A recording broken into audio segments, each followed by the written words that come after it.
दोस्तों, आज मैं आपको बताऊंगा फिल्म जब हैरी मेट सेजल के बारे में।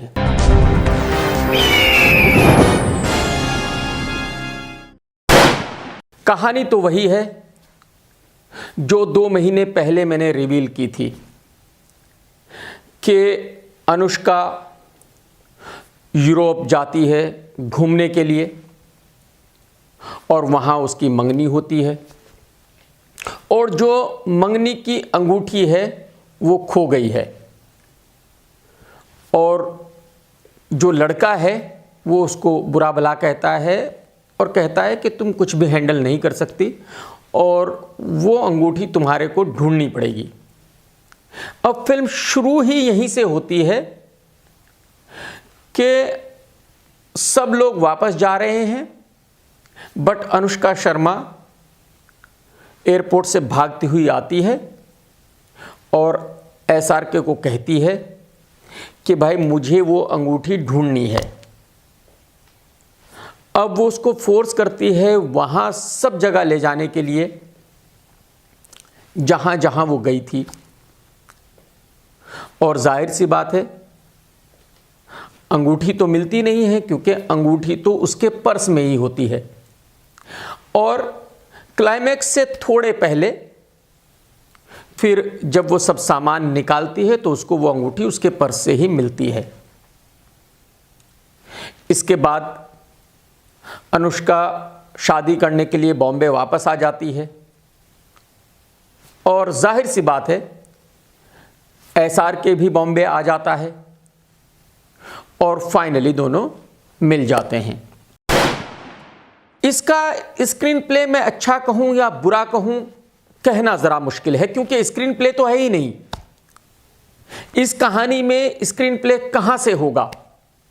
पहले ही सीन से आपको पता है कि अब ये दोनों एक दूसरे के साथ रहेंगे, जैसे दिलवाले दुल्हनिया ले जाएंगे में हुआ था या फिर चलते चलते में हुआ था या फिर बेफिक्रे में हुआ था या फिर तमाशा में हुआ था और आखिर में दोनों को मिलना है।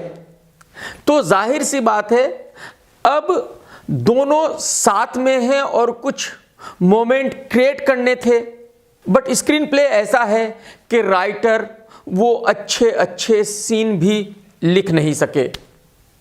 और जब अनुष्का बॉम्बे आ जाती है और शाहरुख खान यूरोप से वापस आता है उसके पीछे पीछे और जब वो अनुष्का से मिलके उसे बताने लगता है कि मुझे तुमसे कितना प्यार हो गया है, तुम कितनी अच्छी हो, आप अंदाजा लगा सकते हैं कि एसआरके अपनी बात खत्म नहीं करता, उससे पहले ही पब्लिक उठ के जाना शुरू कर देती है।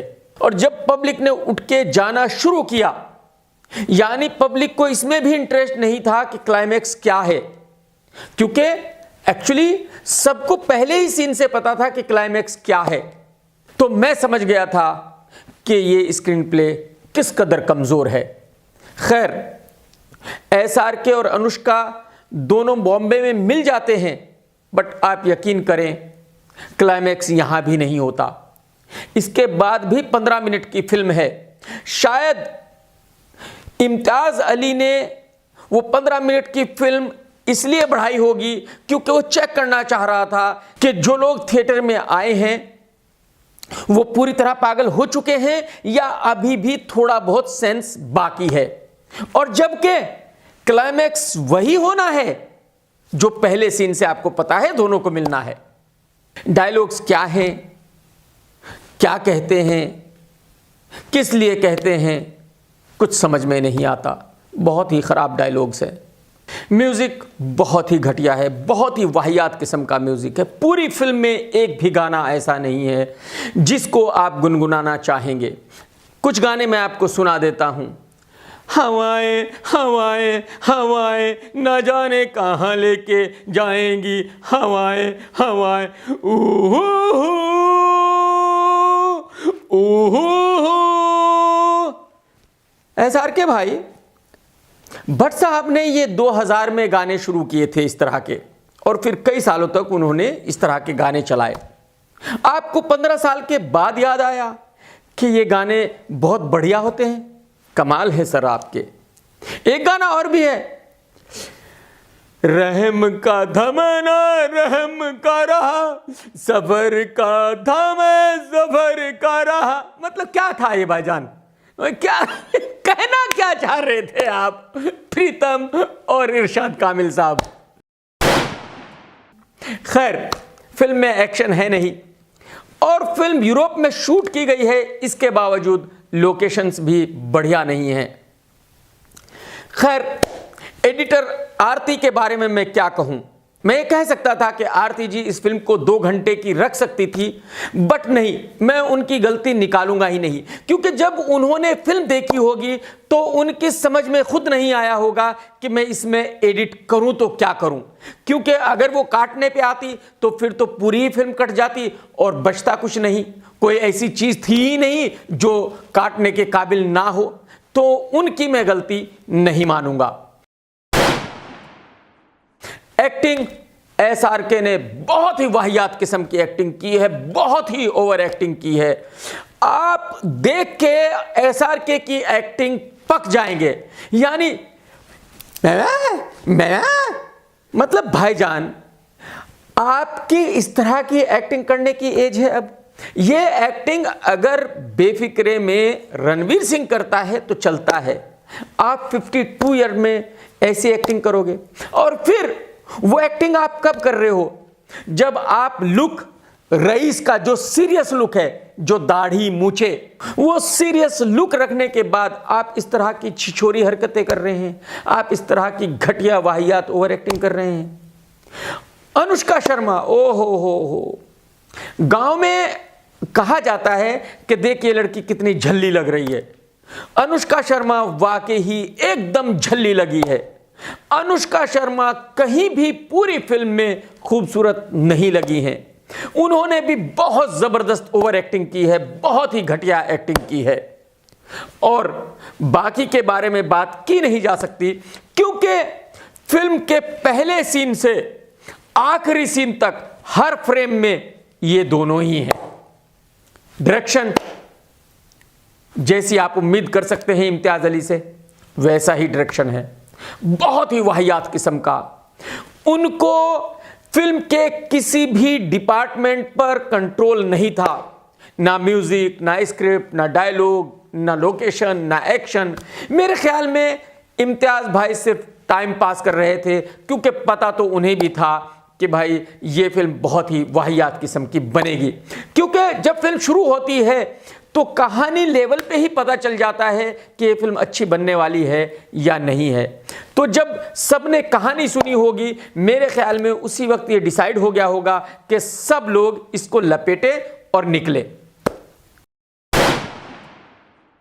अब मैं आपको बताने की कोशिश करूंगा कि ये प्रोजेक्ट कैसे बना होगा।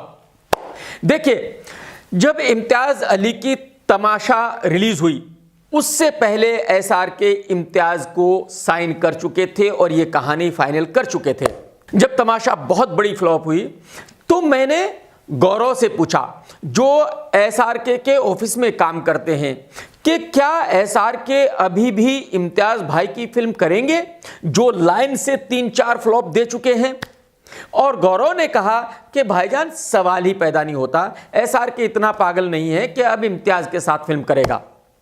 कुछ महीनों के बाद फिल्म चालू होने लगी तो मैंने फिर गौरव से पूछा कि यार फिल्म तो चालू हो रही है, और गौरव ने कहा कि भाईजान शायद एसआरके मतलब फिल्म बनवा लेगा, उसको वैसे भी डायरेक्टर की कुछ ज़्यादा ज़रूरत होती नहीं है। तो इसका मतलब यह हुआ क्योंकि इम्तियाज अली की कई फिल्में फ्लॉप हो चुकी थी, उनका बिल्कुल कॉन्फिडेंस था नहीं, तो वो इस पोजीशन में थे ही नहीं कि वो एसआरके को ये कहे कि ये सीन ऐसे होना चाहिए या कहानी ये होनी चाहिए या म्यूजिक ये होना चाहिए। तो जो एसआरके कह रहा था वही इम्तियाज कर रहा था। और एसआरके अपने उसी पुराने टाइम में जीना चाहता है जब वो बहुत बड़ा सुपरस्टार था।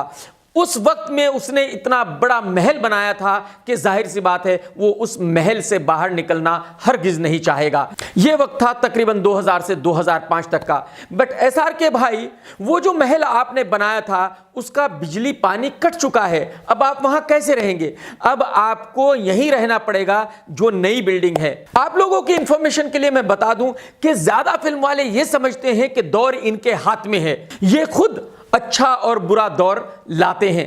जैसे कुछ 6-7 महीने पहले विनोद राठौर मेरे पास आए, उन्होंने कहा कि भाईजान आपको याद है जब मेरे गाने सुपरहिट होते थे? मैंने कहा, बोला वही दौर अब वापस लाना है। तो मैं हैरान हो गया कि बताओ, इस आदमी को यह लगता है कि वो दौर इसकी जेब में पड़ा हुआ है। इसी तरह कभी आपको याद होगा, सुभाष घई साहब हिंदुस्तान के सबसे बड़े शोमैन थे, सुनील दर्शन साहब सुपरहिट डायरेक्टर थे, बट आज वो घर बैठे हुए हैं क्योंकि वो दौर के साथ नहीं चल सके। वो आज भी उसी दौर में जी रहे हैं।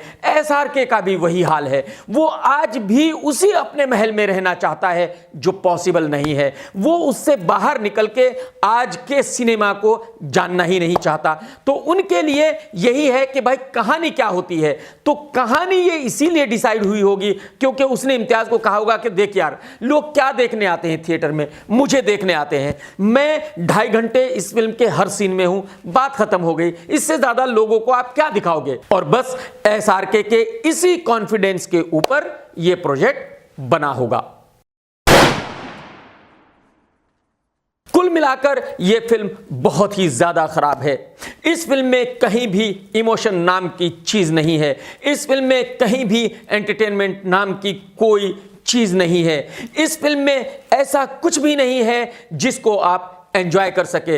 इस फिल्म में ना ही आप कहीं रो सकते हैं, ना ही कहीं आप हंस सकते हैं। आप सिर्फ टकटकी लगाए फिल्म को देख सकते हैं और अपने आप को कोस सकते हैं। अपने आप से पूछ सकते हैं कि आखिर आप थिएटर में आए थे तो क्यों आए थे?